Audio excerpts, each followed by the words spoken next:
सबसे महत्वपूर्ण सब्जेक्ट है कर्म योग। तो इसके ऊपर जितनी बार बात की जाए उतना कम है, क्योंकि ये कोई साधारण शब्द नहीं है। कर्म योग, जो कर्म योगी होगा उसी का मन शुद्ध होगा, और शुद्ध मन के साथ जब भक्ति, जब तप, ध्यान किया जाता है तो उससे मन की एकाग्रता हासिल होती है। और जब मन का एकाग्रता हो और शुद्ध मन हो, इन दोनों के बगैर आपको ज्ञान योग प्राप्त नहीं हो सकता। तो जो बड़े बड़े ऋषि मुनि हुए हैं उनके पास ज्ञान योग था।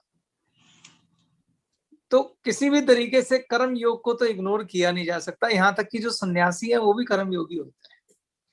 तो इसलिए कर्म योग जो है उसको हमेशा धारण करना होगा। आसान नहीं होता, लेकिन मुश्किल भी नहीं है। It's a matter of practice. हम सब कर्म योगी हैं, हर पल हर वक्त कर्म करते हैं। मैंने आपको बोला था कर्म दो तरह के हैं। एक कर्म है जो आप प्रारब्ध, कोई घटना आपके सामने लाता है तो उसके अधीन होके काम करते हैं। एक होते हैं जो आप नवीन कर्म करते हैं, नए कर्म करते हैं। ठीक। तो जो नवीन कर्म है उसमें आपका जप, तप, ध्यान, समाधि, ज्ञान, ये सब नए कर्म है। इसके लिए पुरुषार्थ चाहिए, इसका प्रारब्ध से कोई लेना देना नहीं। अगर आप दान कर रहे हैं, आप जप कर रहे हैं, आप तप कर रहे हैं, आप पूजा कर रहे हैं, आप भक्ति कर रहे हैं, ये सब नवीन कर्म है। इसका पुराने जन्म के कर्मों से कोई लेना देना नहीं है। जो लोग इस प्रोग्राम को पहली या दूसरी बार कर रहे हैं, या जिन्होंने ये पुराना प्रोग्राम नहीं देखा है, तो मैंने अपने पुराने प्रोग्राम में प्रारब्ध की परिभाषा दी थी। प्रारब्ध का मतलब होता है आपके संचित कर्म।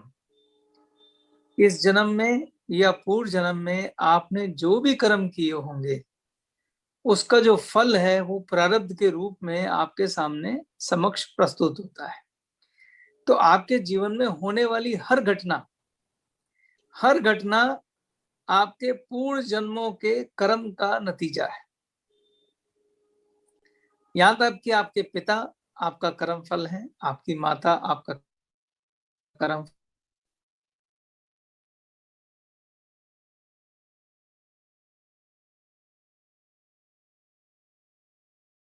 बिजनेस, आपकी दौलत, आपका सक्सेस, आपका फेलियर, आपकी बीमारी, सब कुछ कर्म फल है। आपके जीवन में होने वाली एक एक घटना आपके प्रारब्ध से प्रस्तुत होती है आपके सामने। तो ये सब आपके कर्म फल है। ठीक। आज जो आप कर्म करेंगे उसका कर्म फल भविष्य में मिलेगा। वो 1 घंटे बाद मिल सकता है, 1 महीने बाद मिल सकता है, 1 साल बाद मिल सकता है, अगले जन्म में मिल सकता है। तो कर्म योग को समझने के लिए पहले हमें प्रारब्ध को समझना बहुत जरूरी है। मैं दोबारा सब कुछ बोल रहा हूं, पर ये इतना खूबसूरत और गहरा सब्जेक्ट है जिसपे कई दिन बोला जा सकता है, और हर बार आपको लगेगा कुछ नया हो रहा है। और इसके बगैर, अगर आप कर्म योग को समझे बगैर आप जीवन जीते हैं तो हैप्पीनेस तो नहीं आ सकती। जो स्थिर खुशियां हैं वो नहीं आ सकती। तो कर्म योग को समझने के लिए हमें ये समझना पड़ेगा कि आपके जीवन में जो घटना है, जो घटना घट रही है, वो आपके पूर्व जन्म के कर्मों का फल है। और आप उसके ऊपर कैसे रिएक्ट करते हैं, किस तरीके से उस घटना को डील करते हैं, वो आपके नए कर्म बनाता है, जो आपका भविष्य में, जो आपका प्रारब्ध बन जाएगा, क्योंकि वो आपके संचित कर्म हो जाएंगे।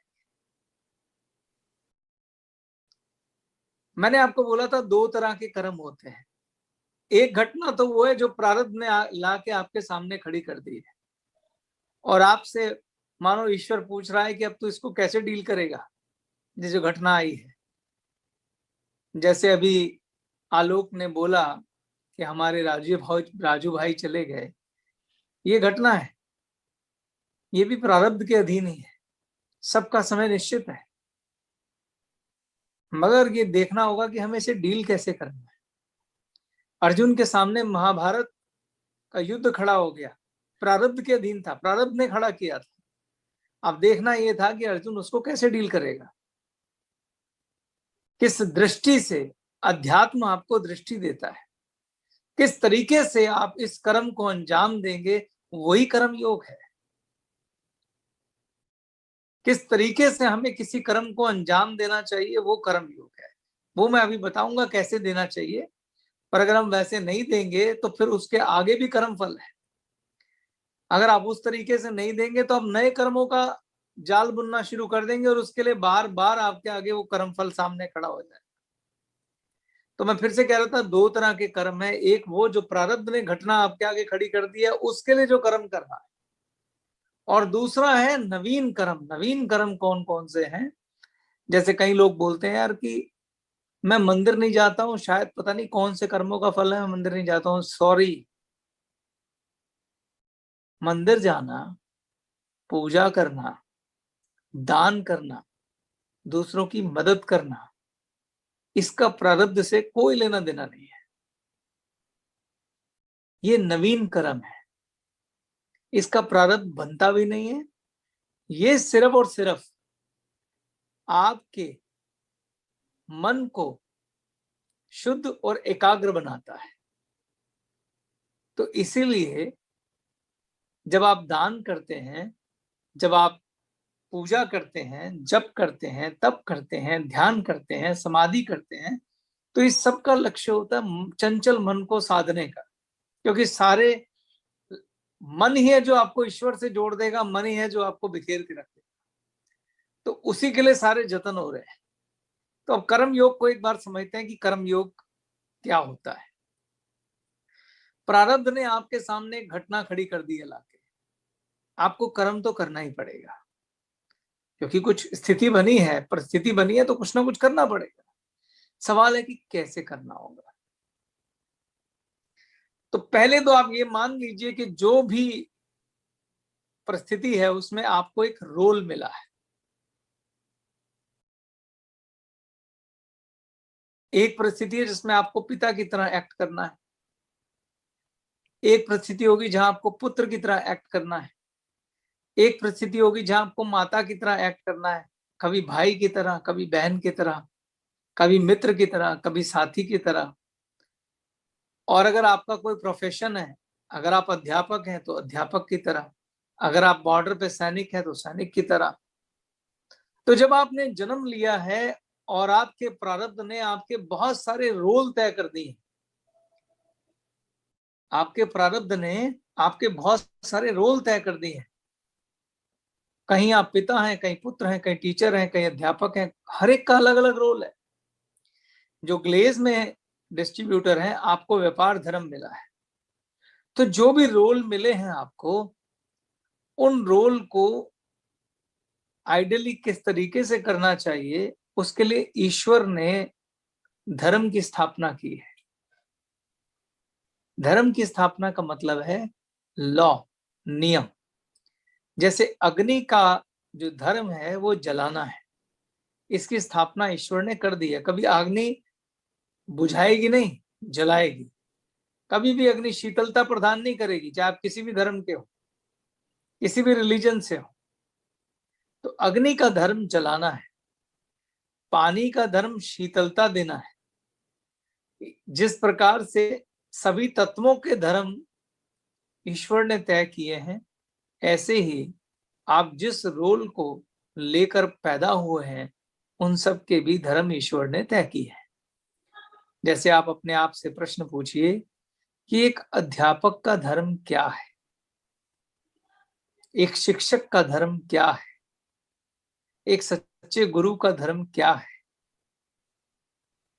आधे उत्तर तो आपको अंतरात्मा से मिल जाएंगे, लेकिन फिर भी मैं आपको इसके अंदर कोई गुंजाइश लेने नहीं दूंगा।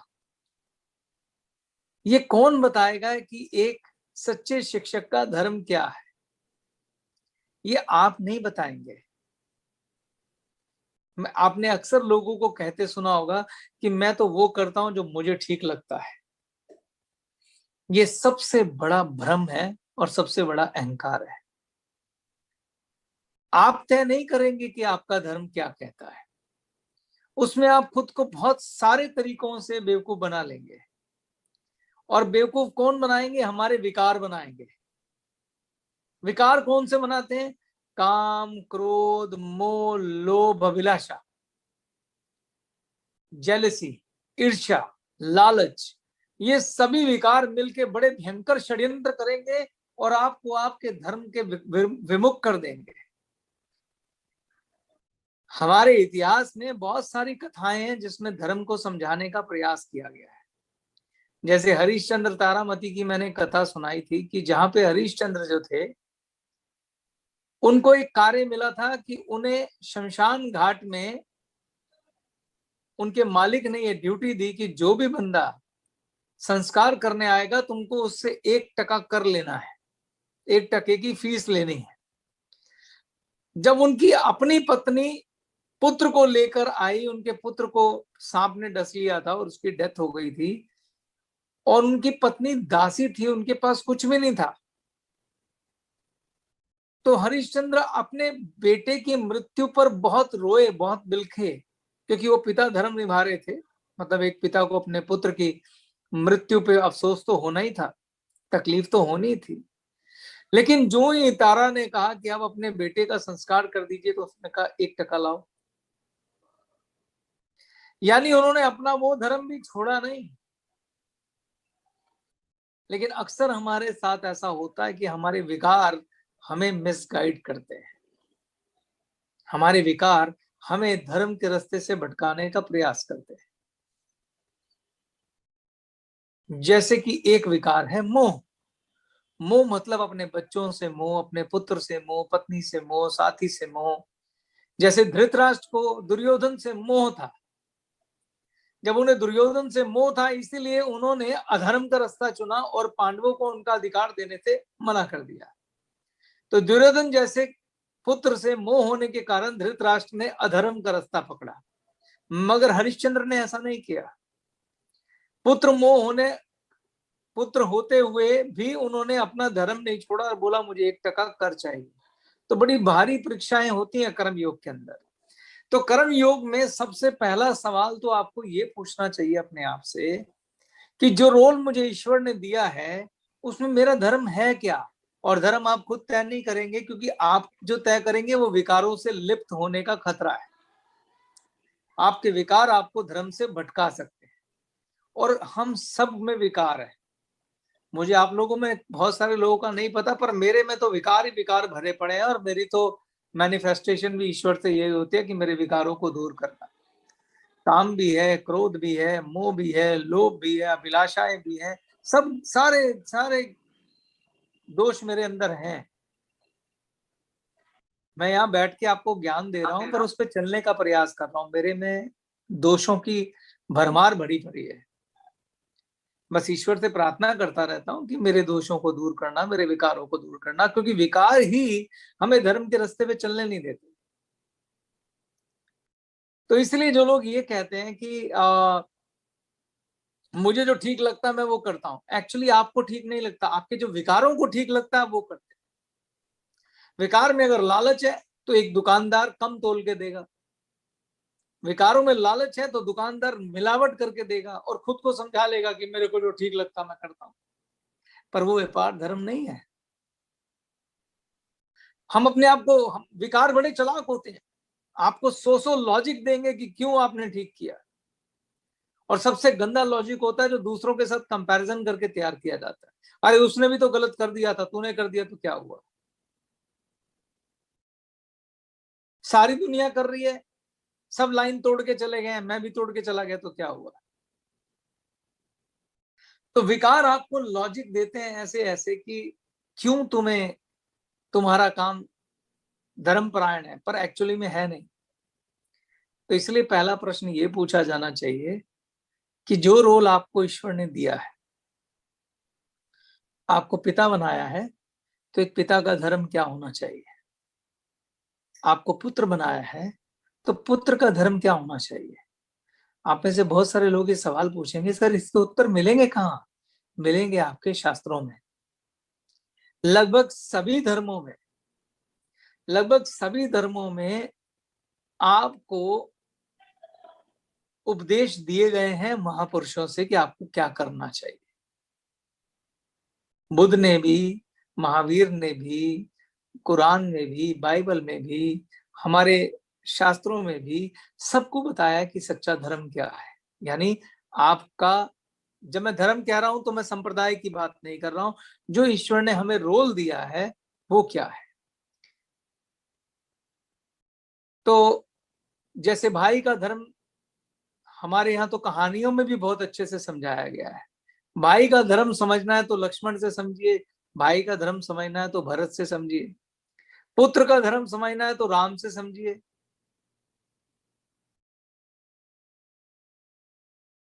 व्यापारी का धर्म समझना है तो सदन कसाई से समझिए, जिसकी मैंने कथा सुनाई थी। पुत्र का धर्म समझना है तो श्रवण कुमार से समझिए, जो माता पिता को कमंड कावड़ में बिठा के और पूरे तीर्थ यात्रा करा के लाया। तो सारे धर्मों को अलग अलग कथाओं के माध्यम से भी समझाया गया है शास्त्रों के अंदर, और वैसे भी शास्त्रों में समझाया गया है। तो कर्म योग क्या है? कर्म योग में पहला शब्द है स्वधर्म। आप लिख लीजिए, स्वधर्म। स्वधर्म का मतलब है अपने धर्म के अनुसार कर्म को करना, चाहे कोई भी स्थिति हो, कोई भी परिस्थिति हो। जब आप अपना स्वधर्म नहीं छोड़ेंगे तो कर्म योग का पहला अंग है स्वधर्म।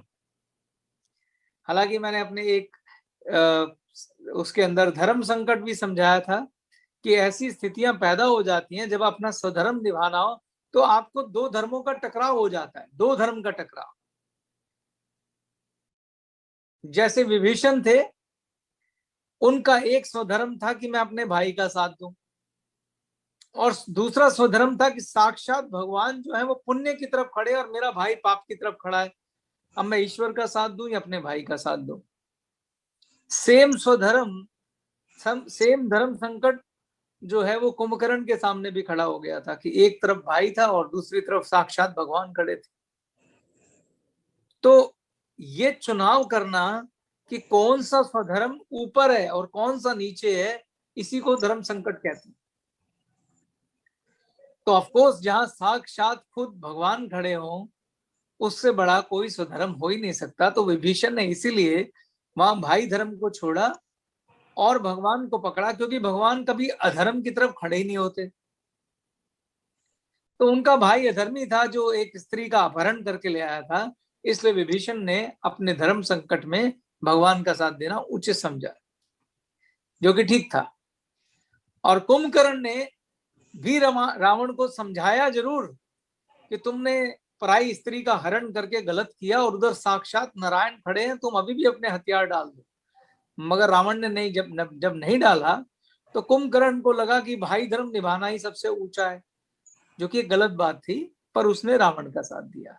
तो धर्म संकट में कई बार ये आ जाता है, लेकिन आपको शास्त्रों के मुताबिक ही चलना पड़ेगा। आप तो वहां कुंभकर्ण को किस विकार ने फोर्स किया कि तुम्हें भाई का साथ देना चाहिए? मोह ने। वो अपने भाई के प्रति मोहित हो गया और उस विकार ने उसकी बुद्धि भ्रष्ट करी और उसे रावण की तरफ खड़ा करने को मजबूर किया। मेघनाथ को भी समझ में आ गया था कि भगवान के साथ युद्ध हो रहा है। उन्होंने भी अपने पिता को समझाया, लेकिन उनका जो विकार था वो मोह में था। पिता मोह के चक्कर में उन्होंने भी रावण का साथ दिया। तो अगर आप अधर्म का साथ देते रहेंगे तो वो धर्म नहीं कहलाएगा, आप कर्म बंधन में बन जाएंगे। जैसे एक और स्टोरी है हमारी भक्त प्रहलाद की। भक्त प्रहलाद भगवान के बहुत बड़े भक्त थे, लेकिन उनके जो पिता थे हिरण्यकश्यप, वो बड़े अधर्मी थे। तो भक्त प्रहलाद ने धर्म संकट हुआ कि मैं पिता को पकड़ूं या मैं भगवान को पकड़ूं। तो उन्होंने देखा पिता अधर्म के मार्ग पे हैं, तो उन्होंने भगवान को ही पकड़ा और उन्हीं की पूजा करी। तो ये भी धर्म संकट था उनके पास, लेकिन उन्होंने अपना पुत्र धर्म कब निभाया? जब भगवान ने उनको दर्शन दिए तो उन्होंने उनसे पूछा कि क्या वर मांगते हो? तो उन्होंने बोला पिता का कल्याण मांगता हूं। तो देखो कितनी खूबसूरत बात है कि पहले पिता का सोचा उन्होंने, बाद में अपने लिए। लेकिन जब अधर्म और धर्म को चुनना था तो उन्होंने पिता का साथ नहीं दिया।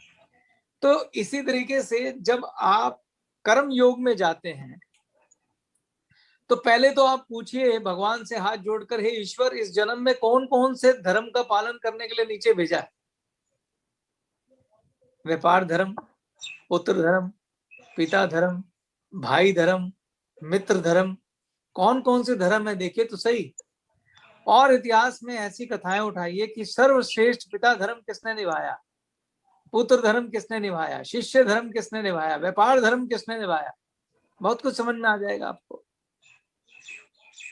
और बड़ी सिंपल सी बात है, अगर आपको फिर भी समझना हो तो जो भी एक्ट आपका किसी विकार से लिप्त है वो अधर्म है। अगर मोह से मोहित हुए हैं, लालच से लालच आया है, ईर्ष्या के वशीभूत होकर आपने कोई कर्म कर दिया है, दूसरे से कंपैरिजन करके आपने कोई कर्म कर दिया है, तो ये अपने आप अधर्म हो ही जाए। तो जो हमारे विकार हैं वही हमसे अधर्म करवाते हैं, और बड़े चालाक होते हैं विकार, आपको बड़े तरीके से बरगलाते हैं, आपको कमाल कमाल के लॉजिक देते हैं। जैसे मैं आपको एक हास्य में कहानी सुनाता हूँ। एक क्लास में एक टीचर थे, तो उन्होंने एक साइड पर एक शराब ले ली एक गिलास में, और एक में पानी ले लिया। तो उन्होंने क्या किया, एक कीड़े लिया, एक कीड़ा पानी वाले गिलास में डाला, एक शराब वाले में डाला। तो जो शराब में डाला वो कीड़ा मर गया, पानी वाला वो तैरता रहा। तो उसने पूछा, बच्चों इससे आपको क्या शिक्षा मिलती है? तो बच्चों से नहीं, सॉरी, गांव के लोगों के सामने किया था, सॉरी बच्चे नहीं थे। तो उन्होंने, एक संत थे, उन्होंने ये डेमोस्ट्रेशन दिखाया कि भाई एक गिलास में शराब है और एक में पानी है, तो शराब वाले में जो था वो कीड़ा मर गया, लेकिन पानी वाली में वो कीड़ा जिंदा था। तो उन्होंने कहा आपको इससे क्या शिक्षा मिलती है? तो उसमें एक दो लोगों ने हाथ खड़ा किया, उन्होंने बोला कि सर इससे ये शिक्षा मिलती है कि शराब पीने से पेट के कीड़े मर जाते हैं। तो विकार आपको, तो जो विकार है वो आपको किसी भी तरह का लॉजिक दे सकते हैं, क्योंकि उनको वो कराना है जो वो कराना चाहते हैं। तो हमारी लड़ाई हमारे विकारों से, और हम सब में है ये विकार, मुझ में भी खूब है। तो कर्मयोगी के लिए जो पहला शब्द है वो है स्वधर्म, और दूसरा जो स्वधर्म को कई बार आपके मन में आता है और कैसे समझे हमारा स्वधर्म क्या है, जब आप इसमें निष्कामता जोड़ देंगे। दूसरा शब्द लिख लीजिए, निष्कामता। तो निष्कामता जोड़ते ही धर्म प्रकट हो जाता है। तो जब आप इसमें निष्कामता जोड़ देंगे, यानी आप जो कार्य कर रहे हैं अगर उसके बदले में कोई फल की इच्छा नहीं है, निष्काम, तो अधर्म हो ही नहीं सकता। क्योंकि विकार सारे के सारे सेल्फ सेंटर्ड होते हैं। लालच किसके लिए करोगे? अपने लिए करोगे। मोह किसका है? अपने पुत्र के लिए। क्रोध किस पे आ रहा है? खुद के नियंत्रण के चक्कर में आ रहा है, जो मैं चाहता था वो हुआ नहीं। तो जितनी भी इच्छाएं हैं उन्हीं से विकार है। अगर आप स्वधर्म करेंगे, स्वधर्म का मतलब ये होता है कि मैं ईश्वर का काम कर रहा हूं, और निष्काम भाव से करेंगे तो आपसे अधर्म होगा नहीं। तो तीसरा वर्ड आप लिख लीजिए कर्मयोग के लिए, ईश्वर का काम, भगवान का काम। ब्रैकेट में लिख लीजिए सेवक। 3 शब्द दिए मैंने आपको, निष्काम, स्वधर्म और सेवक।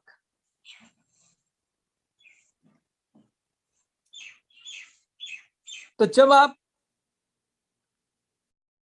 ये मान के चलेंगे कि जो कार्य दिया है वो तो ईश्वर ने दिया है और मैं उसका सेवक हूं, और मैं निष्काम भाव से ये कार्य करूंगा, हर कार्य निष्काम भाव से, और ये सोचते हुए कि मैं ईश्वर का काम कर रहा हूं, और जो भी फल देना होगा वो अपने आप देगा, क्योंकि फल तो वैसे भी प्रारब्ध के अधीन है, तुम्हारे अधीन तो कुछ है नहीं। तो फिर फल की इच्छा करके भी क्या फायदा?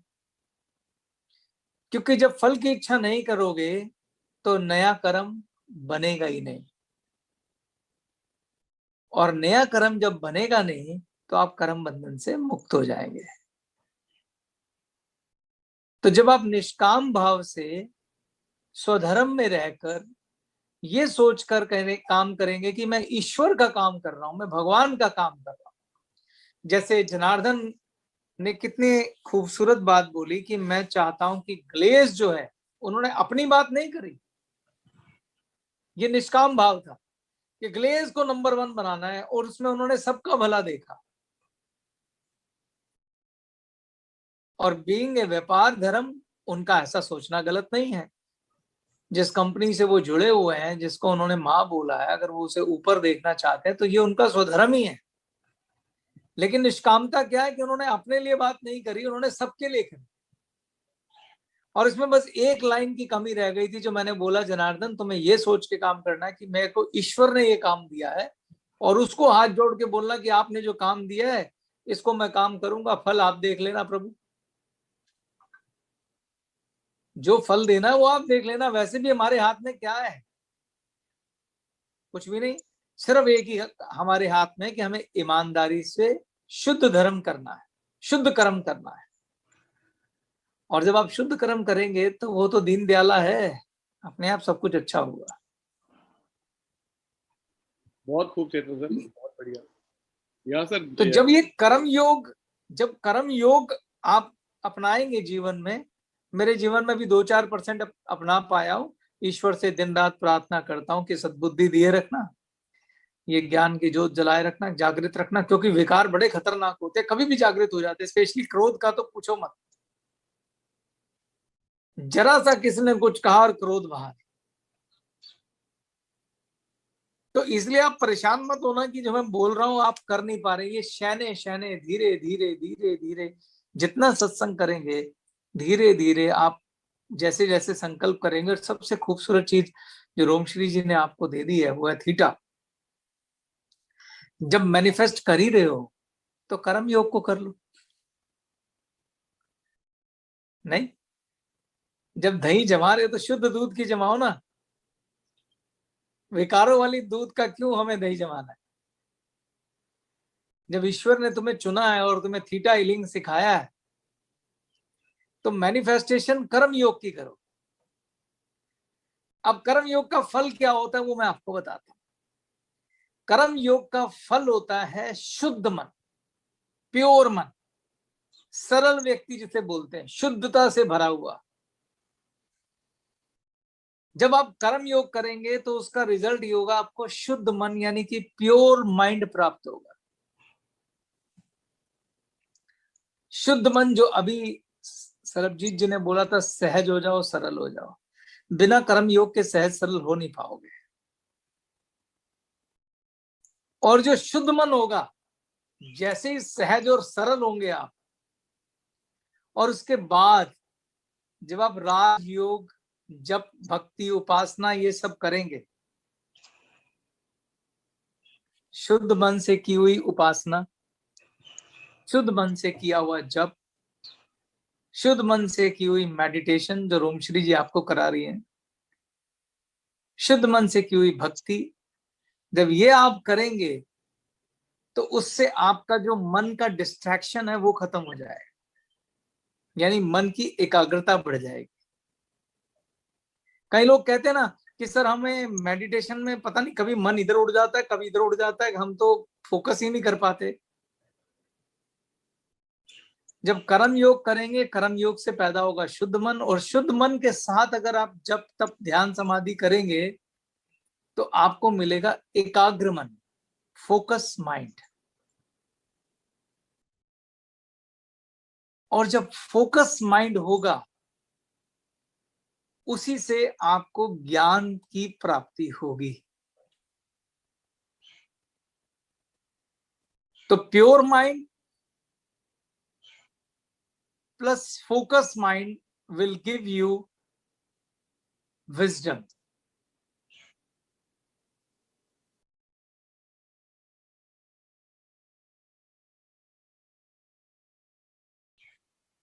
Pure mind plus focus mind will give you wisdom. उसी से ज्ञान योग की प्राप्ति होगी। अभी हम जो समाधि लगा रहे हैं इसे सतोगुणी समाधि कहते हैं, जिसे राजयोगा कहते हैं। लेकिन सबसे हाईएस्ट समाधि होती है ज्ञानमय समाधि, जिसको हम बाद में भविष्य में बात करेंगे। तो ज्ञानमय समाधि जो है वो बिना शुद्ध मन के और बिना एकाग्र मन के लगेगी नहीं। तो इसलिए शुरुआत कर्म योग से की जाती है। अब देखिए, आप जितने भी संतों के पास जाते हैं, जितने भी साधुओं के पास जाते हैं, जितने भी अच्छे धर्म गुरु हैं, वो आपको सबसे पहले दान देना सिखाते हैं। छोटे छोटे स्टेप होते हैं जिससे हम आगे बढ़ते हैं। क्या मकसद है, आपसे क्यों दान कराया जाता है? जो कभी मैंने एक 4 शब्दों का नारा भी दिया था, जिसको आज आलोक ने बोला, शुरुआत दान से क्यों कराई जाती है?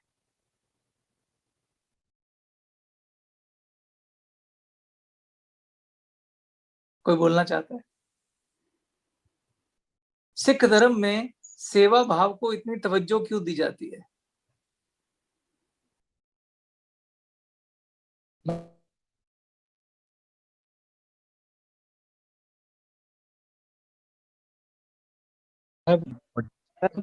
मैंने देखा है कि कोई भी चीज अगर आप किसी को दान करते हैं तो वो चीज लौट कर आपके पास आती है, मतलब दुगना भाव से। तो इसीलिए पहले लोगों को मतलब हमें सुख चाहिए तो लोगों को सुख देना पड़ेगा।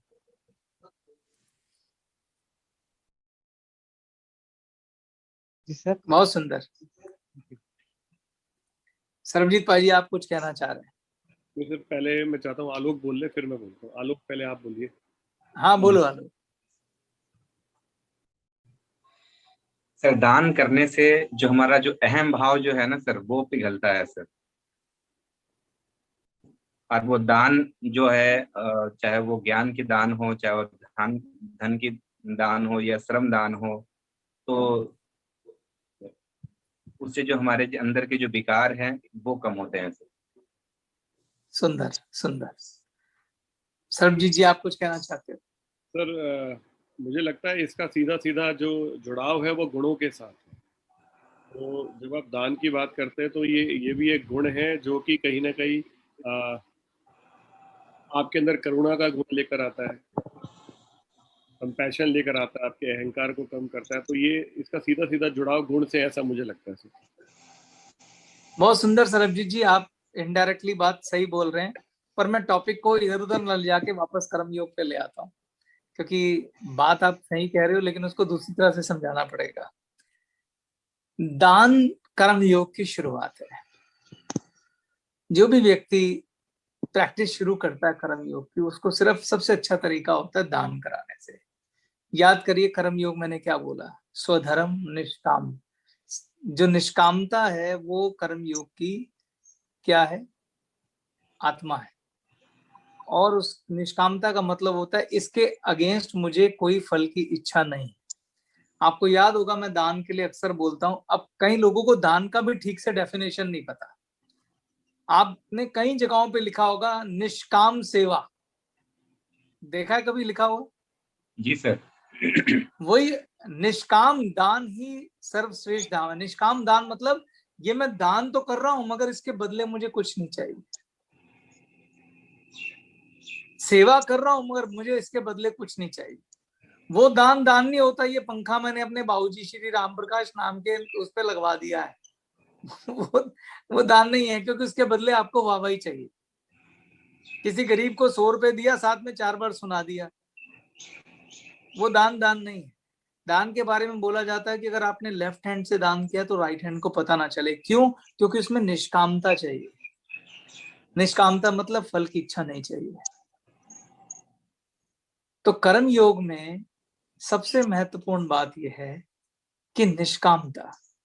तो दान पहले तो किसका काम है? ईश्वर का काम है। रूल नंबर 1 क्लियर हो गया। दान किसका काम है? किसके कहने पे कर रहे हो? ईश्वर के कहने पे कर रहे हो, गुरु के कहने पे कर रहे हो, जो धर्म ग्रंथों में लिखा है उसके कहने पे कर रहे हो, इसलिए दान ईश्वर का काम है। तो पहला रूल तो ये हो गया कि ईश्वर का काम है। स्वधर्म वैसे ही हो गया क्योंकि हर व्यक्ति का स्वधर्म है कि उसे अपने इनकम का 10% दान कर देना चाहिए। और तीसरा, निष्काम भाव से करना चाहिए कि पता ही ना चले। तो कर्म योग का दूसरा नाम दान ही है। तो इसीलिए जितने भी धर्म गुरु हैं वो सबसे पहले आपको दान देना सिखाते हैं, वो भी निष्काम भाव से, ताकि आपके अंदर कर्म योग का बीज पैदा हो जाए। और सबसे ज्यादा ये अपना गुरुद्वारों में सिखाया जाता है, जाइए वहां जूते पॉलिश करिए। आप किसी के जूते पॉलिश करके आप क्या क्या फल की इच्छा करोगे? कुछ भी नहीं। जाओ लंगर की सेवा करिए, क्या फल की इच्छा करोगे? तो मन्नत वन्नत मानने नहीं चाहिए, बस कहना चाहिए प्रभु जो आपको ठीक लगे कर दो, आप हमसे बेहतर सोच सकते हो।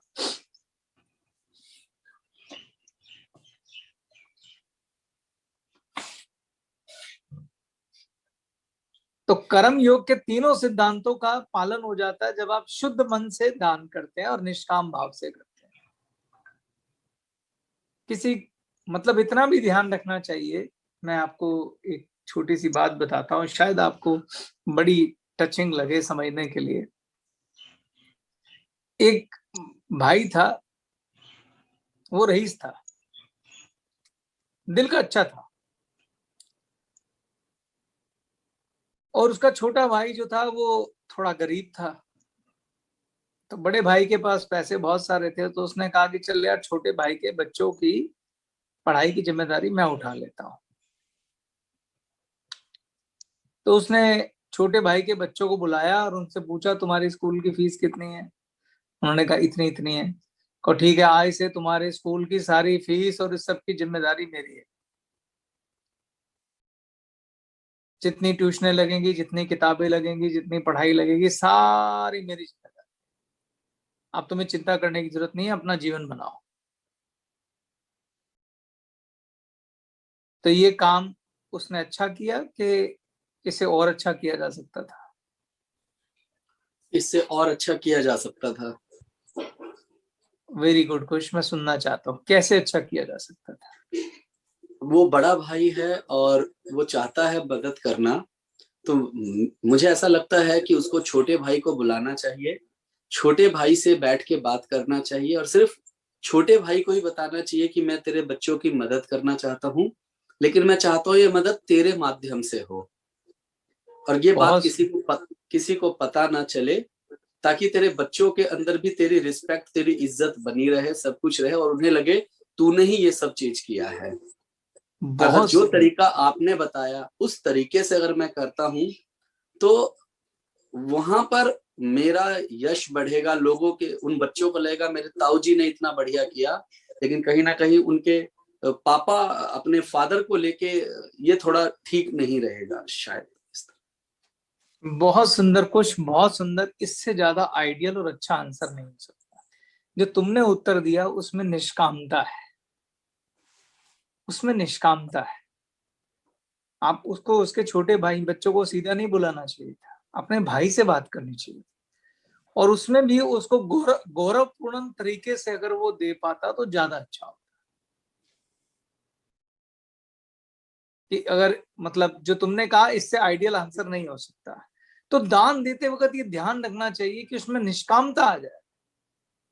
और जब दे रहे तो बदले में ये ना हो कि भाई का किया तो भाई के बच्चे मेरी इज्जत करें, भाई मेरी इज्जत करे, ये सब मेरी इज्जत करे ना।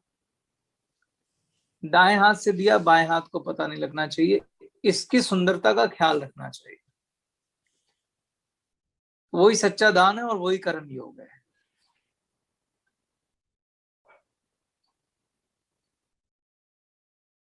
तो उम्मीद करता हूं कि आज ये तीनों शब्द आपको अच्छे से समझ में आए होंगे। कर्म योग, शुद्ध मन।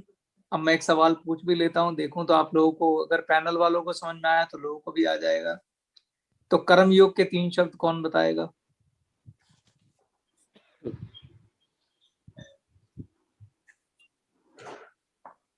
बताइए आलोक, तुम बताइए। पहला है स्वधर्म, और दूसरा है निष्कामता, और तीसरा है सेवा, कि ईश्वर का हम ये काम कर रहे हैं। बहुत सुंदर, बहुत सुंदर। तो कर्म योग का फल क्या होगा? अगर आप कर्म योग करते हैं तो उसका फल क्या है? जी सरबजीत जी, आप बताइए। सबसे पहले आपने बताया शुद्ध मन, बहुत सुंदर। फिर आपने बताया सरलता, यानी जो आपने कंक्लूजन दिया उस मतलब वो दिया आपने कि pure mind, plus focused mind is equal to wisdom. यानी कि एकाग्र मन होगा आपका, तो आपको एकाग्रता चाहिए और उसी से आपकी ज्ञान प्राप्ति होगी। बिल्कुल सही, बहुत सुंदर। तो कर्म योग का फल है शुद्ध मन, और शुद्ध मन से ही ये सब चीजें होंगी। सहज सरलता। हाईएस्ट अवार्ड शुद्ध मन से मिलेगा। किसका? क्या क्या करना है आपको? मैं 6 चीजें कौन सी बताता हूँ आपको? ज्ञान, ज्ञान, ज्ञान, जप तप, ध्यान, समाधि, ज्ञान, स्वाध्याय। स्वाध्याय। तो आप इसमें से सिर्फ ज्ञान को हटा दीजिए, बाकी सब चीजें पकड़ लीजिए। राज योगा यानी समाधि, जप, भक्ति, उपासना, ये अगर शुद्ध मन से की जाती हैं तो आपको एक एकाग्र मन प्राप्त होगा, फोकस ब्रेन। वो शुद्ध मन के बगैर नहीं मिलेगा। मीरा ने भक्ति की क्योंकि उनका मन शुद्ध था। मन क्यों शुद्ध था? क्योंकि वो कर्म योगी थी। बिना कर्म योग के शुद्ध मन प्राप्त हो नहीं सकता, और बिना शुद्ध मन के सच्ची भक्ति हो नहीं सकती, सच्चा जप हो नहीं सकता, सच्ची समाधि लग नहीं सकती, सच्ची उपासना हो नहीं सकती। तो कर्म योग और शुद्ध मन, कर्म योग से शुद्ध मन आएगा, और शुद्ध मन से आपको मन की एकाग्रता मिलेगी, और तभी आप ज्ञान में प्रवेश कर पाएंगे। और जब ज्ञान प्रवेश करेंगे तो अभी जो आपकी सतोगुणी समाधि लग रही है, फिर आपकी ज्ञान समाधि लगेगी। इस पर हम भविष्य में चर्चा करेंगे कि सतोगुणी समाधि क्या होती है और ज्ञान समाधि क्या होती है। इसको हम भागवत गीता में पकड़ेंगे। लेकिन फिलहाल थोड़ा सा आपको मैंने हिंट दे दिया कि that is more higher stage you gonna get. और भी ऊंची अवस्था होती है वो, जिसे आप प्राप्त करेंगे। तो आज के लिए मेरा इतना ही था। अब आप over to Sarabjeet ji. Thank you so much Chetan sir. मेरे पास कुछ सवाल हैं आपसे पूछने के लिए, लेकिन मुझे लगता है कि समय काफ़ी हो चुका है, तो सवाल जो है वो आपसे कल पूछ लूँगा सर, कल के कार्यक्रम में। आपका बहुत बहुत धन्यवाद। आज जिस तरह से आपने हम सबको हमारा मार्ग जो है वो प्रदर्शित किया ज्ञान के माध्यम से, उसके लिए आपका बहुत बहुत धन्यवाद सर। और मुझे लगता है कि हम सबकी ओर से आपका अभिनंदन, तालियां सर। बहुत बहुत बहुत बढ़िया sir, thank you so much. और आपके इन्हीं शब्दों के साथ आज का जो कार्यक्रम है 31वें दिन का, वो समाप्त करते हैं। कल मिलते हैं सर 32वें दिन में नए जोश, नई ऊर्जा के साथ।